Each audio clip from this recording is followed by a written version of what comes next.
Aircraft carriers are already known for their ginormous size, so news of a fresh one off the production line almost sounds like a minor update. Indeed, China's previous two crafts had some peculiar starts. Number 1. Liaoning. The first, the Liaoning, was originally built for the Soviet Army until it was laid to rest at the start of the 90s. Its unfinished hull was later purchased by a Chinese travel agency, strangely enough, where it was towed from Ukraine back to the homeland to be modernized. Quite the fixer-upper. Indeed, its radar, electronics, and hull would go through a few refits, the latest being September 2018, despite allegedly being combat-ready earlier in 2016. Maybe we can't know if this is smoke and mirrors on China's part, but there are some cold, hard stats available. The Liaoning displaces 66 tons of water, almost 40,000 more than the Japanese helicopter destroyer, and is nearly 60 meters longer. It may not be the largest craft in the Asia-Pacific, however, it boasts a formidable size advantage over nearby competitors by being 20 meters longer and 17,000 tons heavier.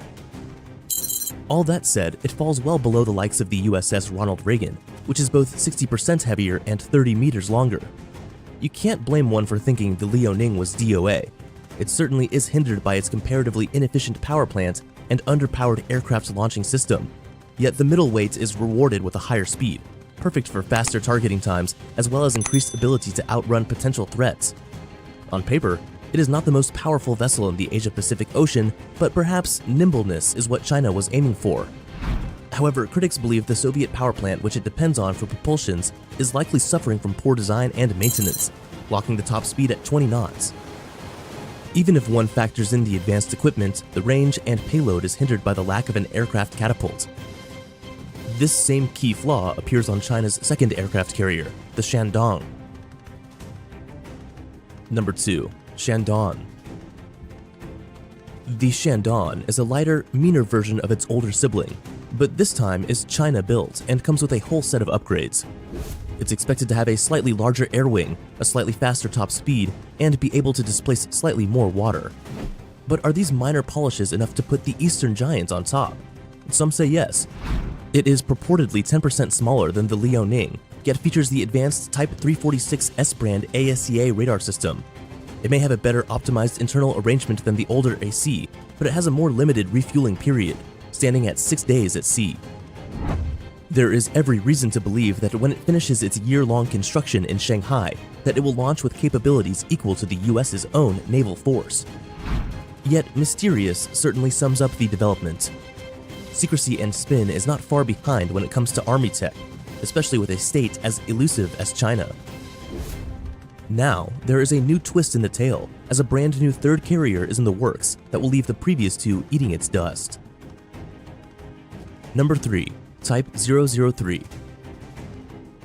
The Type 003 will not just be China's most technologically advanced aircraft carrier to date, it will launch with a brand new set of fighters of its own. But how does it stack up to America now, especially with crafts like the US Gerald Ford? Undoubtedly, there are similarities between the two in terms of tech, size, and air wing.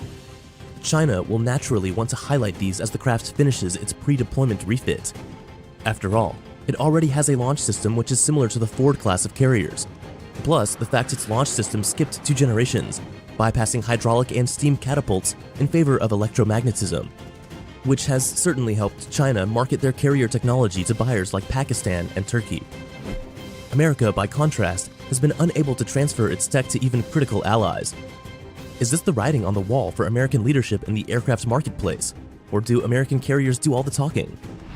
India has had lots of meetings with the US Navy, monthly discussions in fact, which is not surprising, given that the US Ford's launch and recovery system has already impressed the likes of France.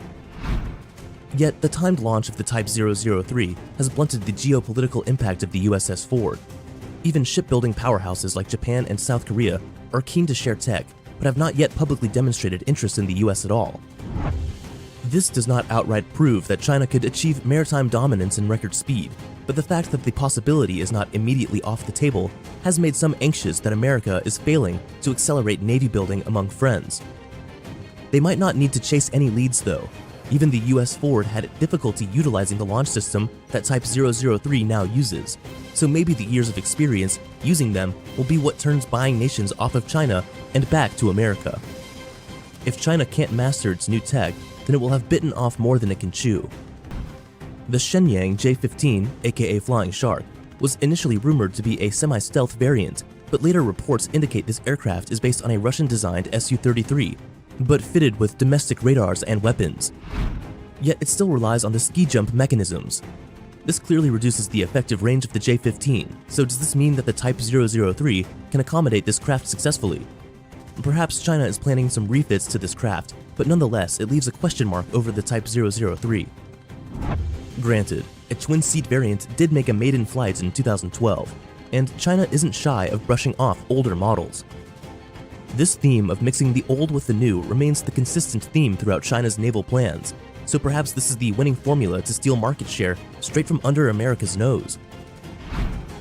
A mix of innovation and refurbishment has done wonders for their image, but with tech going the way it is, China doesn't have much choice but to play catch-up. Both of these two mighty figures will operate on the Type 003 when it finally launches and utilize the new catapult launch system, the very system that eluded the Liaoning and Shandong and kept China one step behind. These, as we know, were both equipped with the rather outdated Soviet ski jump system, so to see China following suit with America's direction is more evidence that this tech race is entering a dead heat. Still, there are reasons to suspect that China may have the edge. Take the clear images of the J-20B, which emerged on the Chinese internet last October. What became clear is this is a variant of the Chengdu J-20. China's fifth-generation aircraft is going to be the world's first two-seat stealth fighter jet.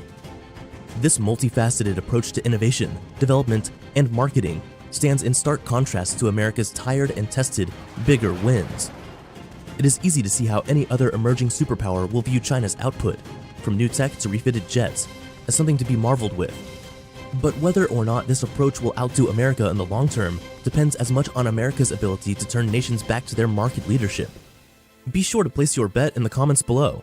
China's mend and make do method versus America's build bigger better.